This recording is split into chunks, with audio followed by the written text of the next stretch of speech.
नमस्कार दर्शक मित्रों, आज के वीडियो में एसबीआई म्यूचुअल फंड के एक बहुत ही बेहतरीन चिल्ड्रन एजुकेशन फंड के बारे में चर्चा करेंगे। फंड का नाम है SBI Magnum children's benefit fund investment plan.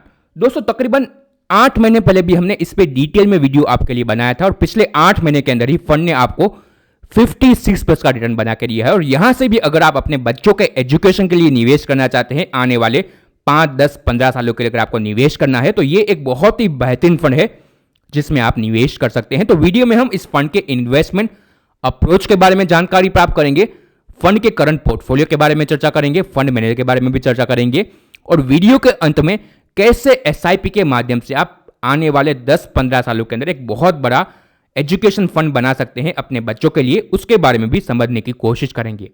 तो आप सभी से यही अनुरोध रहेगा कि वीडियो को पूरा जरूर देखिएगा और एक बेहतरीन फंड है तो इस वीडियो को आप ज्यादा से ज्यादा अपने मित्रों के साथ, परिवारजनों के साथ और दूसरे इन्वेस्टर के साथ शेयर जरूर कीजिएगा।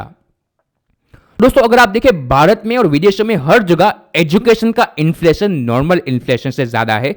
करंटली अगर आप देखें किसी अच्छे एमबीए कॉलेज से अगर आपको डिग्री लेनी है तो तकरीबन 20 लाख से 30 लाख का खर्चा लगता है और आने वाले 15 सालों के अंदर ये कोर्स बढ़ के तकरीबन 1 करोड़ से ऊपर का जा सकता है। तो इसके लिए आपको अभी से ही तैयारी करनी जरूरी है। जब आपका बच्चा आने वाले 10-15 सालों के बाद एमबीए के डिग्री के लिए जाए तो वहां पे आपके पास एक अच्छा खासा कैपिटल होना चाहिए उसको फुलफिल करने के लिए। सिमिलर वे पे अगर आप देखें करंटली इंजीनियरिंग कॉलेज का कोर्स तकरीबन 9 से 10 लाख का आता है अच्छे इंजीनियरिंग कॉलेज से अगर आपको डिग्री नहीं हो, और आने वाले 15 सालों में ये कोर्स बढ़ के तकरीबन 40 लाख के आसपास बन सकता है। मेडिकल डिग्री अगर आपको लेनी है तो करंटली तकरीबन 65 लाख का कोर्स आता है और आने वाले 15 सालों में ये कोर्स बढ़ के तकरीबन 2.5 करोड़ का आ सकता है। तो यहां पे अगर आप देखें तो एजुकेशन का इन्फ्लेशन नॉर्मल इन्फ्लेशन से कहीं ज्यादा है और विदेशों में अगर आपको यहां से डिग्री लेने जाना हो, अपने बच्चों को भेजना हो, तो उसका कोर्स तो तकरीबन करंटली ही 1 करोड़ से ऊपर का है और आने वाले 15 सालों में ये कोर्स उससे भी ज्यादा बढ़ सकता है। तो दोस्तों, इसके लिए आपको अभी से ही निवेश करना जरूरी है। और अगर आप देखें इक्विटी असेट क्लास सबसे बेहतरीन असेट क्लास है आपको लंबी अवधि में अगर आपको अच्छा वेल्थ बनाना है तो उसके लिए। हिस्टोरिकल अगर आप देखें तो इक्विटी ने तकरीबन 15% के सीएजीआर से पिछले तकरीबन 40 सालों के अंदर रिटर्न बना के दिया है, जिसके सामने गोल्ड का रिटर्न बना है तकरीबन 9% के सीएजीआर से, और बैंक एफडी ने पिछले 40 सालों में 8.5% के सीएजीआर से रिटर्न बना के दिया है। और करंटली अगर आप देखें पिछले 40 सालों का एवरेज इन्फ्लेशन रहा है तकरीबन 8% के आसपास का।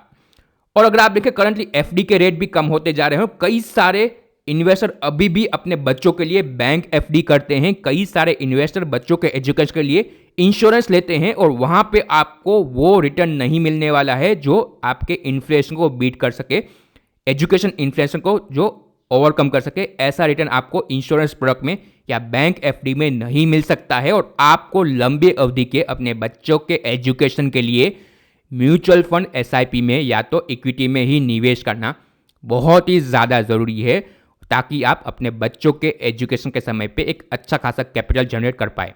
और उसके लिए अगर आप देखें तो म्यूचुअल फंड में एक डेडिकेटेड कैटेगरी है जिसका नाम है चिल्ड्रंस फंड, जिसके माध्यम से आप एक डेडिकेटेड गोल बेस्ड निवेश कर सकते हैं। और अगर आप देखें एसबीआई का जो ये चिल्ड्रन फंड है वो भी अपनी कैटेगरी का एक बहुत ही बेहतरीन फंड है। पिछले साल ही एसबीआई ने ये फंड लॉन्च किया था, इन्वेस्टमेंट प्लान है इसका नाम। इसमें अगर आप देखें 65 से 100% इक्विटी अलोकेशन रहेगा और डेट में भी फंड अपना अलोकेशन दे सकता है 0 से 35% का। इसके साथ साथ अप टू 20% गोल्ड में और फॉरेन इक्विटी में भी फंड अप टू 35% अलोकेशन दे सकता है अगर अपॉर्चुनिटी फंड को दिखे वहां पे। तो क्योंकि ये एक चिल्ड्रन डेडिकेटेड फंड है तो यहाँ पे 5 साल का लॉक इन रहेगा और लंबी अवधि के निवेश के लिए आपको इसको कंसिडर करना है, तो लॉक इन का कोई इश्यू आपको नहीं आना चाहिए। और दोस्तों, ये एक एक्टिव मैनेज फंड है, बॉटम अप इन्वेस्टमेंट अप्रोच रहेगी, अक्रॉस द मार्केट के फंड निवेश कर सकता है, लार्ज कैप में, मिड कैप में, स्मॉल कैप में, जहां पे भी अपॉर्चुनिटी मिले वहां पे फंड अपना अलोकेशन दे सकता है, वहां पे कोई भी रिस्ट्रिक्शन फंड पे नहीं है। एक बहुत ही बेहतरीन फंड का पोर्टफोलियो भी है, उसके बारे में चर्चा करते हैं। तो करंटली अगर आप देखें फंड का पोर्टफोलियो एक स्मॉल कैप ओरिएंटेड पोर्टफोलियो है, ब्रिगेड एंटरप्राइज। यहां पे फंड ने 5.5 का अलोकेशन दिया है। रियल एस्टेट सेगमेंट में काम करने वाली एक बेहतरीन कंपनी है अपने सेगमेंट की। उसके बाद है Muthoot finance, gold finance segment में काम करने वाली भारत की सबसे बड़ी कंपनी है, यहां पे 5.5% का अलोकेशन फंड ने दिया है। उसके बाद है डोडला डेयरी। दोस्तों ये रिसेंटली ही लिस्टेड आईपीओ है और यहां पे भी फंड ने 5.5 का एलोकेशन दिया है।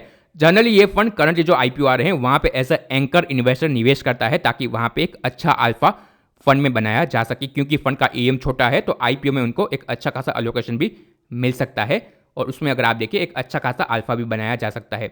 राजरतन ग्लोबल वायर यहाँ पे 4.5% का एलोकेशन फंड ने दिया है। ये भी अगर आप देखिए अपने सेगमेंट की लीडर कंपनी है, पिछले एक साल के अंदर ही ये कंपनी तकरीबन 300% रिटर्न बना के दे चुकी है, तो ये भी एक बेहतरीन कंपनी है, आगे भी फंड में अच्छा अल्फा ये कंपनी बना के दे सकेगी। उसके बाद है सीएसबी बैंक, छोटी साइज की प्राइवेट सेक्टर की बैंक है, यहाँ पे 4% का एलोकेशन फंड ने दिया है। आईसीआईसीआई लोम्बार्ड जनरल इंश्योरेंस की सबसे बड़ी कंपनी, यहाँ पे 2.7% का एलोकेशन फंड ने दिया है। वेबको इंडिया एमएनसी कंपनी है। उसके बाद है इंडिया पेस्टिसाइड, ये भी एक रिसेंटली लिस्टेड आईपीओ है जहाँ पे फंड ने अप्लाई किया था और थोड़ा बहुत उनको एलोकेशन भी मिला था। उसके बाद है एचडीएफसी बैंक, भारत की दिग्गज बैंक है, यहाँ पे 2.6 का एलोकेशन दिया है। Ignition brand auto insurance segment में काम करने वाली कंपनी। सोना बीएलडब्ल्यू, ये भी एक रिसेंटली ही लिस्टेड आईपीओ है जहाँ पे फंड ने अप्लाई किया था और यहाँ पे भी 2.5% का एलोकेशन फंड ने पोर्टफोलियो में दिया है। वेड इंडिया, ये भी एक एमएनसी कंपनी है जहाँ पे 2.4 का एलोकेशन फंड ने दिया है। उसके बाद है प्रीवी स्पेशलिटी, छोटी साइज की स्पेशलिटी केमिकल सेगमेंट में काम करने वाली कंपनी, यहाँ पे 2.4 का एलोकेशन फंड ने दिया है। ऑटोमोटिव एक्सेल, यहाँ पे 2.3 का एलोकेशन है। रत्नमली मेटल में 2.2। बजाज फिनसर्व एक बेहतरीन कंपनी है इंश्योरेंस सेगमेंट की, यहाँ पे 2% का एलोकेशन दिया है। क्रिसिल भारत की सबसे बड़ी रेटिंग एजेंसी, यहाँ पे 2% का एलोकेशन है। फिनोलेक्स इंडस्ट्री, यहाँ पे 2% का एलोकेशन दिया है।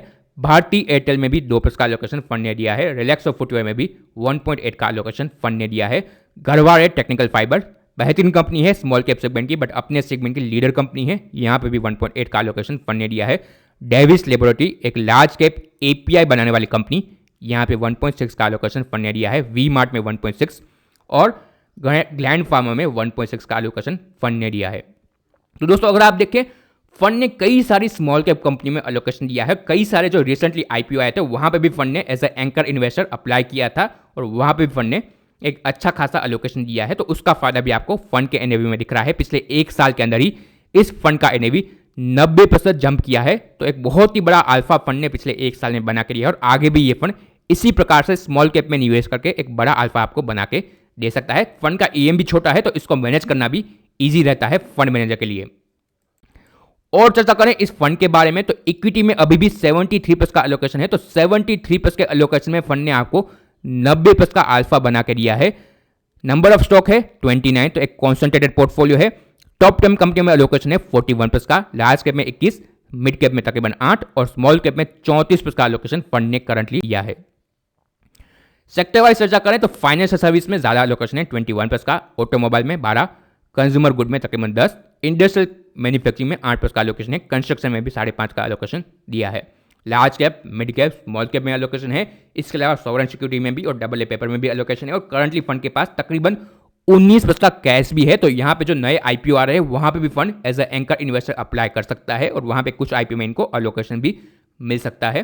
तो ये कैश भी आने वाले समय के अंदर फंड इक्विटी में डिप्लॉय कर सकता है। दोस्तों सबसे खास बात है इस फंड के फंड मैनेजर आर श्रीनिवासन, जो इस फंड के फंड मैनेजर हो एसबीआई म्यूचुअल फंड की सीआईओ भी है, चीफ इन्वेस्टमेंट ऑफिसर। और एसबीआई म्यूचुअल फंड की जो फ्रंट लाइन कई सारी बेहतरीन स्कीम है जैसे कि SBI small cap fund, SBI focus fund, SBI hybrid fund, उनको भी आर श्रीनिवासन ही मैनेज करते हैं और ये सारी की सारी स्कीम एक बेहतरीन रिटर्न बनाने वाली स्कीम है। पिछले 10 सालों का इनका परफॉर्मेंस बेहतरीन रहा है और आगे भी अगर आप देखें आर श्रीनिवासन एसबीआई की ये सारी स्कीम को मैनेज करेंगे, चिल्ड्रन फंड को भी मैनेज करेंगे, तो उसका बेनिफिट भी फंड को मिलता रहेगा और उसका बेनिफिट आपको दिख भी रहा है अल्फा के अंदर। फंड ने पिछले एक साल के अंदर ही आपको 90% का रिटर्न बना के दिया है। तो ये भी अगर आप देखें फंड मैनेजर भी बेहतरीन फंड मैनेजर हैं जो इस फंड को मैनेज कर रहे हैं currently. SBI magnum children benefit fund investment plan, currently अगर आप देखें फंड का एनएवी है 19 का। क्योंकि ये एक इक्विटी ओरिएंटेड फंड है तो इसमें रिस्क आपका ज्यादा रहेगा, इक्विटी का रिस्क रहेगा। फंड मैनेजर जैसे मैंने बताया आर श्रीनिवासन, इसके साथ साथ दिनेश आहूजा और मोहित जैन, ये 3 फंड मैनेजर इस फंड को देखते हैं इक्विटी के लिए, डेट के लिए और फॉरेन इक्विटी के लिए। अलग अलग फंड मैनेजर हैं करंटली इस फंड के अंदर। पिछले साल सितंबर महीने में ही इस फंड को लॉन्च किया है, तो अभी भी एक साल भी कंप्लीट नहीं हुआ है, फिर भी फंड ने पिछले तकरीबन 10 महीने के अंदर ही आपको 90% का रिटर्न बना के दिया है। तो 10 महीने में 90% रिटर्न म्यूचुअल फंड से बहुत ही बड़ा रिटर्न माना जाएगा और यहां सभी फंड आपको आने वाले 5, 10, 15, 20 सालों में बेहतरीन रिटर्न बना के दे सकता है। दोस्तों क्योंकि ये एक लॉक इन वाला फंड है तो यहाँ पे बड़ा कैश नहीं आता है, बड़ा एम नहीं आने वाला है, तो इसका एम छोटा ही रहेगा। करंटली अगर आप देखें फंड का एम है 186 करोड़ का, तो छोटे एम को मैनेज करना भी ईजी रहता है। इसलिए अगर आप देखें फंड अलग अलग आईपीओ में भी अप्लाई करता है, वहां पर उनको एक अच्छा खासा अलोकेशन भी मिलता है पोर्टफोलियो के अंदर, तो इसका फायदा आपको पोर्टफोलियो में दिख रहा है। Total expense ratio regular plan का है 2.3% का। दोस्तों इस फंड में आप एसआईपी कर सकते हैं, आप एसटीपी के माध्यम से भी आने वाले 6 महीने के अंदर इस फंड में लमसम कर सकते हैं। 5 साल, 10 साल, 15 साल के लिए आपको इस फंड में निवेश करना है। दोस्तों ये फंड क्योंकि चिल्ड्रन फंड है, यहाँ पे आप ऑनलाइन निवेश नहीं कर सकते हैं, आपको ऑफलाइन एप्लीकेशन फॉर्म सबमिट करना पड़ेगा, और जिस किड के लिए, जिस बच्चे के लिए आप निवेश कर रहे हैं उसका बर्थ सर्टिफिकेट और जो गार्डियन है उनका पान कार्ड और बच्चे के नाम पे आपका बैंक अकाउंट होना चाहिए। ये सारे डॉक्यूमेंट के साथ आपको इस फंड का एप्लीकेशन फॉर्म सबमिट करना है और उसके बाद इस फंड में आप एसआईपी या लमसम कर सकते हैं। दोस्तों कैसे आप एसआईपी के माध्यम से फ्यूचर में एक बड़ा एजुकेशन फंड बना सकते हैं उसके बारे में चर्चा करते हैं। अगर आप 5,000 रुपये की एसआईपी करते हैं इस फंड के अंदर, 10 साल के लिए एसआईपी करते हैं और ऑन एवरेज अगर ये फंड आपको 14% के सीए जैसा भी रिटर्न बना के दे, तो 5,000 रुपये की एसआईपी आपको 10 साल में 13 लाख का फंड बना के देगी। 10,000 के एसआईपी करेंगे 10 साल के लिए तो आपको 26 लाख का फंड मिलेगा, और 15 लाख की एसआईपी करेंगे, 15,000 की एसआईपी करेंगे 10 साल के लिए तो आपको ये फंड तकरीबन 40 लाख के आसपास का फंड बना के दे सकता है आपके बच्चे के एजुकेशन के लिए। अगर आप 15 साल के लिए एसआईपी करते हैं 5,000 रुपये की, तो ये फंड आपको 15 साल के बाद 5,000 के एसआईपी में 30 लाख के आसपास का रिटर्न बना के दे सकता है। 10,000 के एसआईपी अगर आप करते हैं तो आपके बच्चे के एजुकेशन के लिए 15 साल के बाद ये फंड आपको 61 लाख रुपीस दे सकता है। और 15,000 के एसआईपी अगर करेंगे 15 साल के लिए तो वहाँ पे आपको ये फंड आने वाले 15 साल के अंदर तकरीबन 92 करोड़ लाख का फंड बना के दे सकता है आपके बच्चे के एजुकेशन के लिए। तो दोस्तों एक बहुत ही बेहतरीन फंड है लंबी अवधि के निवेश के लिए, बच्चों के एजुकेशन के लिए। आपको इंश्योरेंस में निवेश नहीं करना है, बैंक एफडी में निवेश नहीं करना है, लंबी अवधि के आपके बच्चे के एजुकेशन के लिए आपको म्यूचुअल फंड में एसआईपी ही करनी है। दूसरा करंटली कोई भी ऐसा विकल्प नहीं है जो आपको एसआईपी से बेहतरीन रिटर्न बना के दे सके। तो आप सभी से यही अनुरोध रहेगा, तो आप तो अपना एक एसआईपी इस फंड में जरूर कीजिए अपने बच्चे के लिए। इसके साथ साथ ज़्यादा से ज़्यादा अपने मित्रों को भी इंकरेज कीजिए ताकि वो भी ट्रेडिशनल एफडी या इंश्योरेंस ना लेके एक अच्छा एसआईपी में अपने बच्चे के लिए निवेश करें और उनको भी लंबे अवधि में बेनिफिट मिले। यही हम चाहते हैं ताकि ज़्यादा से ज़्यादा बच्चों के एजुकेशन के लिए लोग इस चिल्ड्रन फंड में निवेश करें। दोस्तों अगर आपको और भी जानकारी प्राप्त करनी है या तो आपको इस फंड में निवेश करना है तो आप हमें इस नंबर पर संपर्क कर सकते हैं, कॉल कर सकते हैं, मैसेज कर सकते हैं या व्हाट्सएप भी कर सकते हैं। फिर से अनुरोध रहेगा कि इस वीडियो को आप शेयर जरूर कीजिएगा। इसके साथ साथ अगर आपने हमारे चैनल को सब्सक्राइब न किया हो तो चैनल को सब्सक्राइब कीजिए, बेल आइकन को दबाइए ताकि जब भी हमारा नया वीडियो आए आपको नोटिफिकेशन मिल जाए। Thank you for watching.